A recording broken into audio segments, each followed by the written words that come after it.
Mengapa komentar dari penonton Malaysia ini seolah menunjukkan bahwa Indonesia seharusnya bangga? Aku sangat kagum dengan Tionghoa Indonesia. Saudara Ismail Fahmi ni, dia bercakap dengan fakta yang benar. Dan mungkin dia telah, mengkaji sejarah macam mana daripada Indonesia dijajah Belanda, Malaysia dijajah Inggeris. Khairul Onggon. Assalamualaikum guys, salam serumpun, salam Nusantara. Kepada yang baru hadir dekat channel ni, minta dukungan kalian untuk menekan tombol subscribe, like, komen dan share. Okay guys, hari ni aku tertarik dengan satu lagi video yang dia-upload daripada Ismail Fahmi, perbezaan Tionghoa Indonesia dan Chinese Malaysia. So ada perbezaan antara Chinese Tionghoa Indonesia dan Chinese Malaysia. So Ismail Fahmi ni, aku dah tengok dia punya channel, dia banyak informasi dan berbagi info bermanfaat untuk kita berkongsi. So guys, berikan dukungan kalian kepada Ismail Fahmi dengan menekan tombol subscribe, like, komen dan share. Kita langsung ke videonya dengan kiraan 3, 2, 1. Assalamualaikum warahmatullahi wabarakatuh. Di video ini saya akan berbagi cerita mengenai perbedaan antara Tionghoa Indonesia dengan Tionghoa Malaysia. Okay, guys. Video ini saya buat karena saya tertarik setelah melihat beberapa mungkin komentar ada perbezaan yang ada di video yang kita saya tak yang tahu. satu ini. Video ini sebetulnya bercerita mengenai warga Tiongkok yang dulu lahir dan besar di Indonesia. Besar dekat Namun Indonesia. karena kondisi sosial politik yang kurang menguntungkan pada tahun 50-an hingga 60-an, akhirnya mereka terpaksa pindah ke Tiongkok. Oh, dia pindah ke Tiongkok. Kecintaan mereka terhadap Indonesia, sampai saat ini mereka masih bisa berbahasa Indonesia. Wow, sampai bahkan sekarang bisa menyanyikan lagu-lagu kebangsaan Indonesia. Seperti apa? Ini dia ceritanya. Lahir di Indonesia. Lahir di Indonesia. Tanah yang kita jadi. Air yang kita cinta Indonesia. Inilah beberapa komentar yang kemudian memunculkan rasa penasaran saya. Mengapa komentar dari penonton Malaysia ini seolah menunjukkan bahwa Indonesia seharusnya bangga dengan nasionalisme dan keindonesiaan etnis Tionghoa Indonesia. Mereka. Saya pun melakukan sejumlah riset di jurnal-jurnal ilmiah untuk dapat memahaminya. Indonesia dan Malaysia sama-sama pernah mengalami penjajahan. Indonesia dari Belanda, sementara Malaysia dari Inggris. Inggris dan Belanda. Salah satu dampak dari penjajahan itu muncullah kelas sosial dan ekonomi yang berbeda, yaitu warga beretnis Tionghoa dan warga pribumi. Di zaman kolonial, penduduk beretnis Tionghoa baik di Indonesia maupun Malaysia relatif mendominasi perekonomian. Setelah kolonial pergi, bangsa pribumi yang sebelumnya tidak berdaya di sektor ekonomi mulai berupaya mengejar ketertinggalan. Pemerintahan baru yang didominasi pribumi pun mengeluarkan sejumlah kebijakan yang lebih pro-pribumi ketimbang penduduk beretnis Tionghoa. Sejak kemerdekaan, jumlah etnis Tionghoa di Malaysia jauh lebih besar ketimbang di Indonesia. Kondisi itu terus berlanjut sampai sekarang. Berdasarkan sensus Badan Pusat Statistik Indonesia di tahun 2011, etnis Tionghoa di Indonesia sebanyak 2,8 juta jiwa atau sekitar 1,2% dari total penduduk Indonesia saat itu.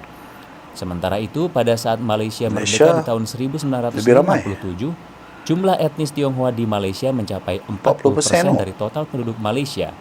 Berdasarkan sensus tahun 2010, persentase jumlah etnis Tionghoa di Malaysia mencapai sekitar 7 juta orang atau sekitar 1/5 dari 28 juta penduduk Malaysia. Perbedaan jumlah demografi ini sangat menentukan nasib etnis Tionghoa di masing-masing negara. Indonesia setelah kurang lagi dia punya Tionghoa. Karena jumlahnya yang sedikit, pemerintah Indonesia di masa lalu menerapkan kebijakan asimilasi terhadap etnis Tionghoa. Intinya, pemerintahan Indonesia di masa lalu fokus untuk memastikan bahwa etnis Tionghoa dapat melebur dengan penduduk pribumi. Sementara pemerintah Malaysia menerapkan kebijakan yang akomodatif terhadap etnis Tionghoa. Pemerintah Malaysia lebih fokus untuk cukup memastikan bahwa etnis Tionghoa dapat menerima simbol-simbol negara seperti bahasa Melayu sebagai bahasa nasional. Pada saat bersamaan, etnis Tionghoa tetap dapat memelihara identitas dan budaya mereka. Pada tahun 1960-an, pemerintah Indonesia meminta etnis Tionghoa untuk menggunakan bahasa Indonesia. Di antaranya dalam toko-toko yang sebelumnya beraksara Mandarin. Pemerintah juga melarang penerbitan surat kabar berbahasa Mandarin. Hanya satu yang tersisa, yaitu Indonesia Ribau, yang didukung kalangan militer. Walaupun sebenarnya koran ini hanya terdiri dari 8 halaman. 8 halaman 4 halaman diantaranya saja yang berbahasa Mandarin. 4 halaman Pada je tahun bahasa Mandarin. 1960-an, warga etnis Tionghoa juga diminta mengganti nama dalam Mandarin ke nama yang lebih mengindonesia. Kebijakan yang paling berpengaruh terhadap hilangnya budaya Cina di Indonesia terjadi tahun 1957. Saat itu warga etnis Tionghoa diminta pemerintah untuk menyekolahkan anak-anaknya di sekolah Indonesia. Jakarta. Sebelumnya, etnis Tionghoa dapat menyekolahkan anaknya di sekolah-sekolah dengan bahasa pengantar Mandarin. Peningkatan sentimen negatif di Indonesia pada tahun 50-an dan 60-an terhadap Tiongkok mendorong dihapuskannya sekolah-sekolah berbahasa Mandarin. Dihapuskan sekolah. Dan ketika semua kebijakan itu diberlakukan, relatif tidak terjadi perlawanan dari etnis Tionghoa di Indonesia. Tapi dia orang tak berlawan. Berbeda dengan di Malaysia. Kalangan nasionalis Melayu sejak kemerdekaan di tahun 1957 berkeinginan kuat untuk menjadikan bahasa Melayu sebagai bahasa nasional. Namun, pemerintah tetap menjadikan bahasa Inggris sebagai bahasa resmi Malaysia. Kalangan nasionalis Melayu pun terus menekan pemerintah hingga akhirnya terjadi kerusuhan antar etnis di tahun 13 Mei 1969. Sejarah hitam negara Indonesia. Melayu seperti etnis Tionghoa dan India melakukan perlawanan. Kerusuhan antar etnis yang terjadi di tahun 1969 ini akhirnya mengonsolidasikan sistem politik dan hubungan antar etnis di Malaysia. Walaupun bahasa Melayu mulai ditetapkan sebagai bahasa resmi di dunia pendidikan formal, penggunaan bahasa asing lain seperti Mandarin dan Tamil tetap diperbolehkan, terutama di sekolah-sekolah swasta. Pada tahun 1969, Perdana Menteri Tun Abdul Razak menyatakan bahwa budaya Malaysia harus berdasarkan budaya bangsa asli Malaysia, yaitu Melayu. Pada Kongres Kebudayaan Nasional pertama di tahun 1971, sebuah resolusi dikeluarkan yang intinya menyatakan bahwa budaya Malaysia harus berdasarkan budaya lokal, yaitu budaya Melayu.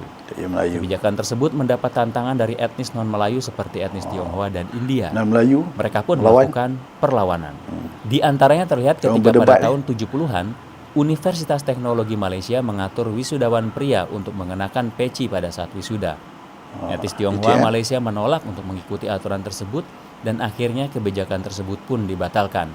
Menyadari akan kekuatan politik dan ekonomi etnis Tionghoa, Anwar Ibrahim saat menjabat Menteri Budaya, Pemuda dan Olahraga membuka dialog dengan asosiasi-asosiasi etnis Tionghoa dan mengatakan bahwa pemerintah Malaysia tidak bermaksud untuk mengasimilasikan atau meleburkan etnis Tionghoa ke penduduk Melayu. Asosiasi-asosiasi Tionghoa Malaysia pun mengajukan usulan agar budaya Malaysia berdasarkan multiras ketimbang berdasarkan ras tunggal.